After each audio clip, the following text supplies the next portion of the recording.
கர்த்தருடைய பரிசுத்த நாமத்திற்கு ஸ்தோத்திரம். இன்றைய நாளின் தியானிக்கும்படியாக தெரிந்து கொள்ளப்பட்ட வேத வசனம் அப்போஸ்தலனாகிய பவுல் தெசலோனிக்கேயருக்கு எழுதின 1 நிருபம் 5 அதிகாரம் 8 வசனம். 1 தெசலோனிக்கேயர் 5:8.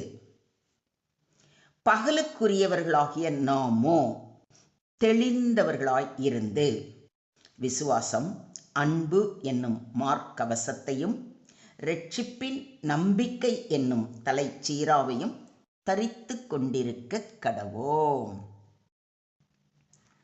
But since we belong to the day, let us be sober, putting on faith and love as a breastplate, and the hope of salvation as a helmet.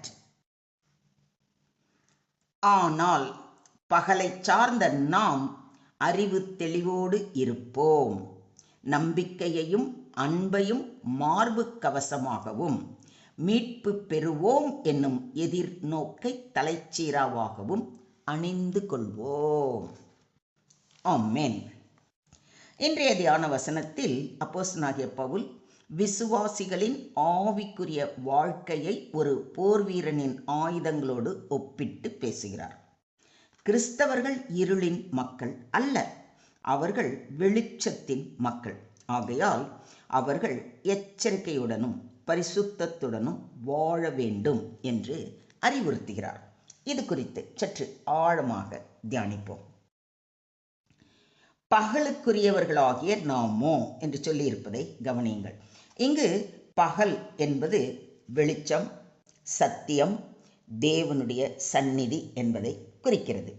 இயேசுவை ஏற்றுக்கொண்டவர்கள் பாவ இருளில் இருந்து தேவனுடைய வெளிச்சத்திற்குள் கொண்டு வரப்பட்டவர்கள். முற்காலத்தில் நீங்கள் அந்தகாரமாய் இருந்தீர்கள், இப்பொழுதோ கர்த்தருக்குள் வெளிச்சமாய் இருக்கிறீர்கள். வெளிச்சத்தின் பிள்ளைகளாய் நடந்து கொள்ளுங்கள் என்று பவுலடிகளார் கூறுவதை எபேசியர் 5:8 வாசிக்கிறோம். ஒரு உண்மையான கிறிஸ்தவரின் வாழ்க்கை உலகத்திலிருந்து வேறுபட்டதாக இருக்க வேண்டும்.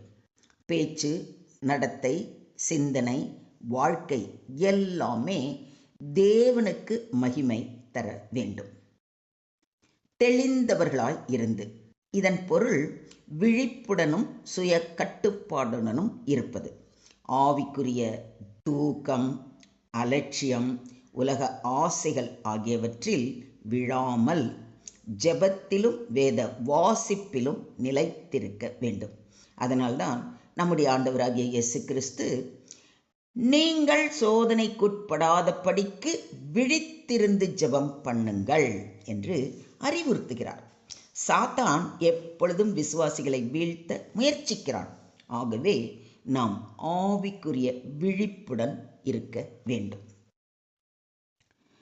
விசுவாசம், அன்பு என்னும் மார்க்கவசம் என்று சொல்லியிருப்பதை கவனியுங்கள்.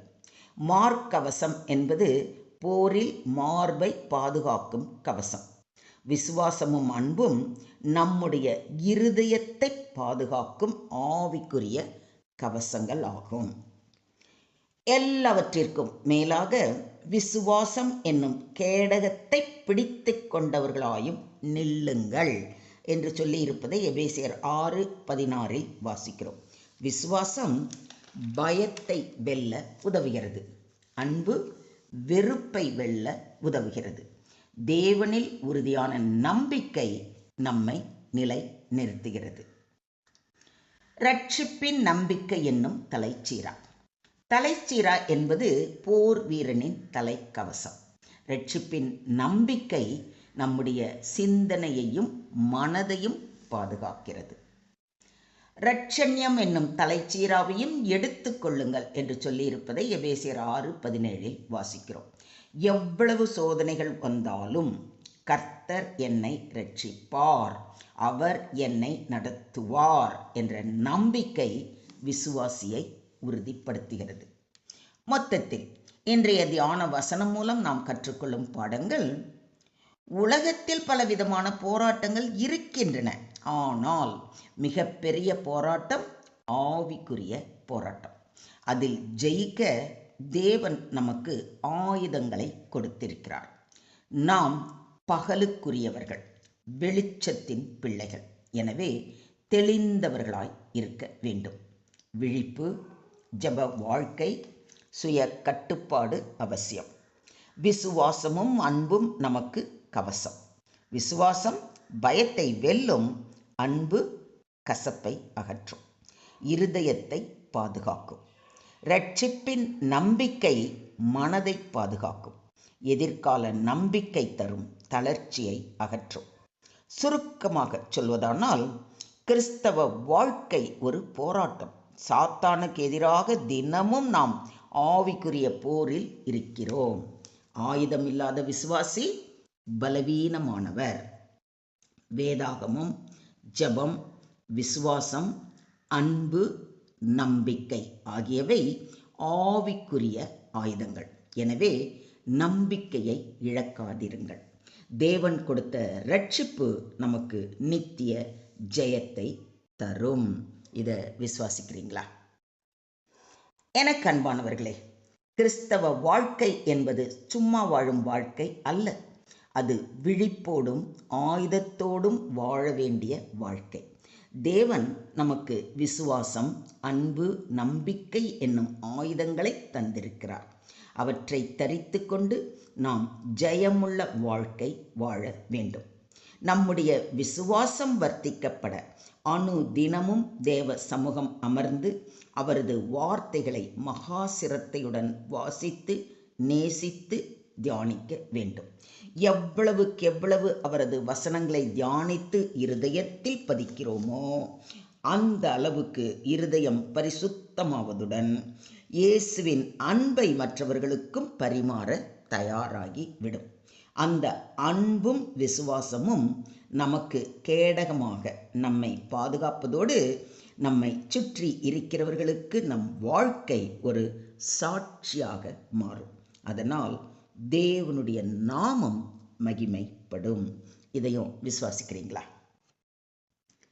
Today's verse teaches that believers are children of light and must live with spiritual alertness. Paul compares the Christian's life to a soldier wearing armor.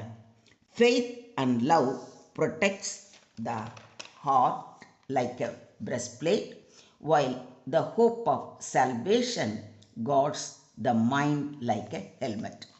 Christians are called to remain watchful, prayerful, and spiritually prepared against the attacks of the enemy.